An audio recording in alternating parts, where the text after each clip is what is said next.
You will see the world's largest perfect cut diamond at 530 carats. Don't compare your engagement rings to the Star of Africa.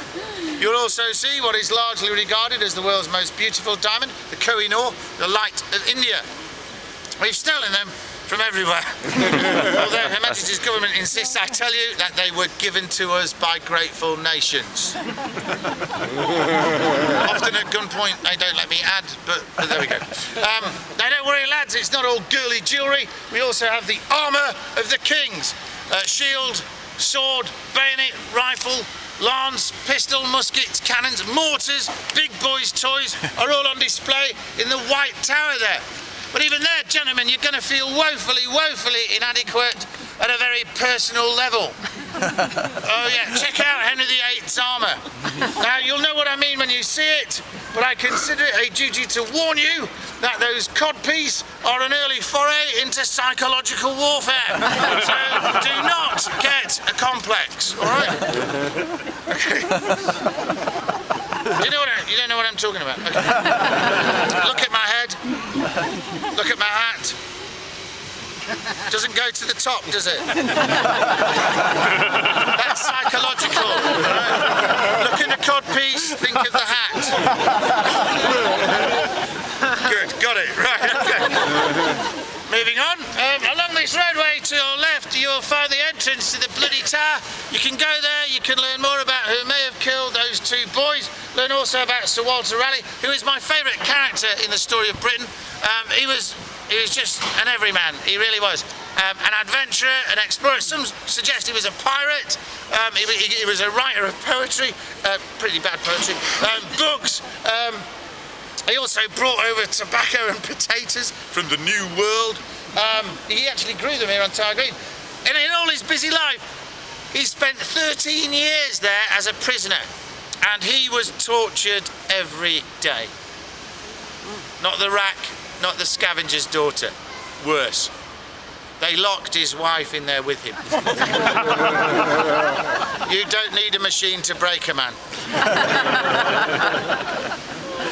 Over here in the corner we have the Queen's house, and that was built as a wedding present for Anne Boleyn.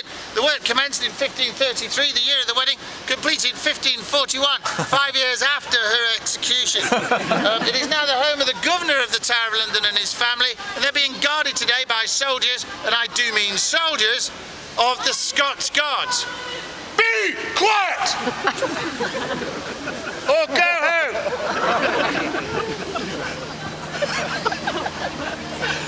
Yeah. Although they're in their famous bearskin helmets and red tunics, be advised. Are you their teacher? Keep him quiet.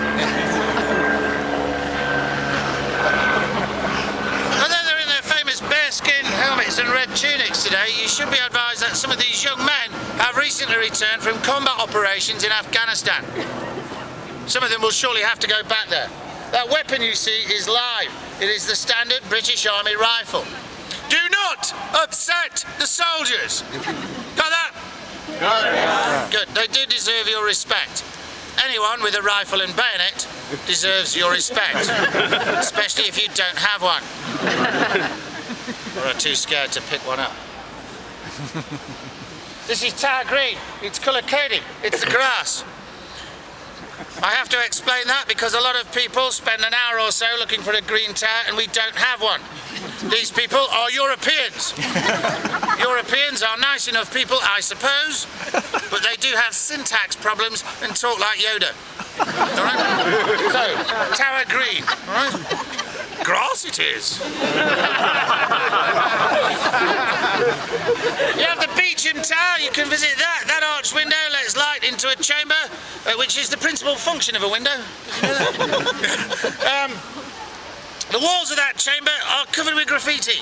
Some of that graffiti is nearly 500 years old. Nearly all of it was left here by the prisoners. Graffiti is not a new problem. Modern art is a new problem. This monstrosity of Czechoslovakian perspex, Swedish granite and tubular steel is a monument to traitors and mutineers. Should not exist. Monuments to those should never exist. This is the site of the private execution scaffold. It was here Henry VIII had 2 of his wives beheaded, and many husbands bring their wives back to admire the spot. The first of these was, of course, Queen Anne Boleyn. Now, Henry VIII had to divorce his first wife, Catherine of Aragon, because she couldn't give him a son. She'd given him a daughter, but it wasn't good enough. So he married Anne Boleyn, who, like Catherine, gave him a daughter. Not good enough. She tried to give him a son. She tried hard, really hard. And not just with Henry. Now, I don't care what your romantic or sentimental notions might be about the myth you have in your head of Queen Anne Boleyn. I don't care if you religiously watched every episode of The Tudors. And I don't want to know if you were Anne Boleyn in a previous life. On average, I meet 3 of you a year. You're all barking mad and should be in hospital. The fact is, Anne Boleyn was guilty of adultery with 7 men. One of those was her brother. When you're married to the king, that's treason, and I don't care who you're married to, it is a bit excessive and a tad weird. Not for Anne the Block and Axe. She went out French fashion with a 2-handed sword. On the 19th of May, 1536, she knelt here, praying for forgiveness, and as she prayed, a Frenchman took off her head with 1 stroke of a sword. It was beautiful. She didn't know she was dead. When her head was lifted from the straw, public records tell us that there were gasps of amazement and horror from the select audience. That so swift was the execution as her head came up and her neck dripped blood. Her eyes continued to gaze around at the faces in the crowd. Whilst her neck dripped blood, her lips continued to move. But isn't that just like a woman? You know, last word, last word, last word, last word. She was so convinced she was going to get a reprieve, no arrangement had been made for a funeral. There was no coffin. Anne Boleyn, Queen of England, and obviously quite a bit shorter now, had to be stuffed into a humble arrow box. And that arrow box is buried inside this chapel, where she lies in good company with Queen Catherine Howard, Henry VIII's 5th wife, also guilty of adultery. But I have more sympathy for her. She was forced to marry the king. Henry VIII was 50, he was morbidly obese, he had ulcerating wounds in his legs which stank, indicating diabetes, which in those days could not be treated.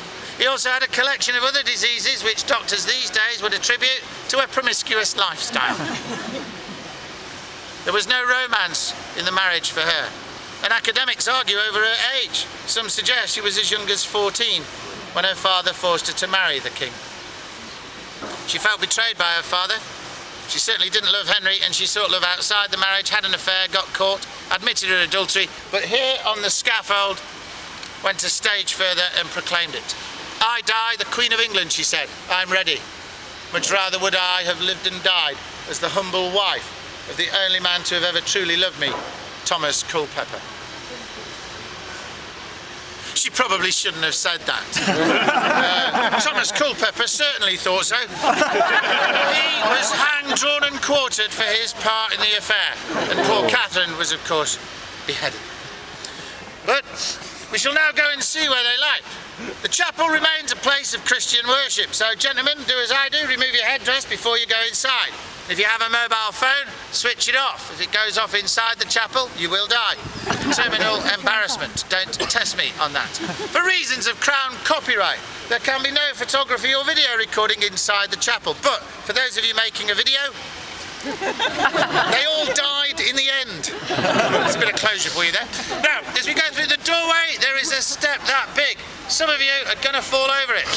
Chivalry is not dead here in the town. Should any of you ladies fall over that step, I shall make it my business to catch you. Gentlemen, if you fall over that step, it really does hurt. So be very careful. Now, we need to be in there really quickly, so when we get through, fill up from the front. Go and see Andrew, he'll let you in, and I shall see you inside.